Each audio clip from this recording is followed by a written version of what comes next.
What's going on, guys? Shiny Sky here. So David Sutherland was right after all. Today we've gotten the release date for the long-awaited Final Stand DLC, also alongside with a very short teaser trailer. But anyways, Battlefield 4 Final Stand will be releasing on all platforms on the 18th of November, which is the coming Tuesday. Non-premium members will most likely be getting this DLC on December the 2nd, which is the usual 2-week period which they have to wait for. So make sure you stay tuned to my channel for tomorrow's trailer breakdown. Hopefully I can have it up as soon as possible. But anyways, in this video I will be breaking down this teaser trailer, which is only 16 seconds, but as usual, let's just quickly take a look.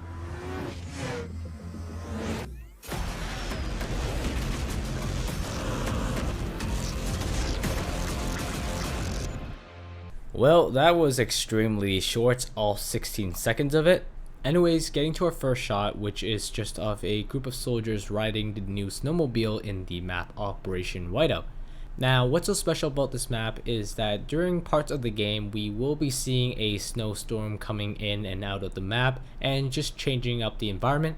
So it's not necessarily the same as Gulf of Oman's Sandstorm, which a lot of people are not a big fan of, but instead DICE learned and they are taking the storm in and out so it can really change up the gameplay. Moving on, we can see the Russian Su-50 dogfighting the American F-35 in the map Hammerhead. This map is actually pretty interesting to fly jets around, as with all the maps in the Final Stand DLC, because I feel like DICE has actually spent some time and put some visual cover around the sky so jets can actually kind of pop in and out of the sky. And in this map specifically, we can see a lot of snow particles which in a way obstruct parts of your view. Then here we got a shot of Hangar 21 with a jeep just climbing through up the hill and the F-35 flying by.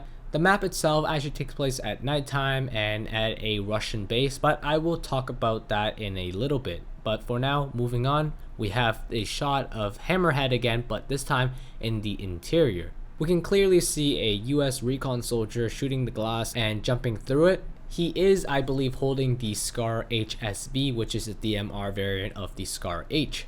But for the map itself, Hammerhead is pretty interesting because this is the birthplace of the XD-1 Adceptor, which is kind of like an MAV with a minigun attached to it.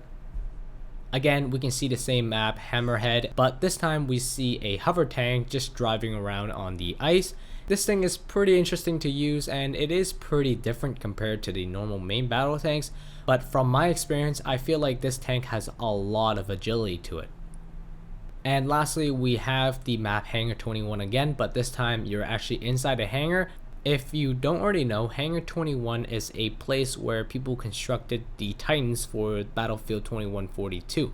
These things are basically aircraft carriers in the sky that hovers, and here you can clearly see these engines being tested, and this is actually part of a Levolution event in this map, where if you activate this Levolution and fire up these engines, all the exhaust can blast out from the bottom and killing anyone that is in the exhaust vents.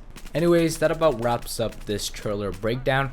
Again, stay tuned to my channel because DICE will reveal the full Final Stand trailer very soon, probably this weekend or maybe Monday. Now, if you didn't notice, in this trailer they didn't show off the fourth map, which is Giants of Karelia, so I don't know what's up with that, but I'm pretty sure in the final trailer we will probably get a pretty good look at it. Thanks for watching. Peace out, guys.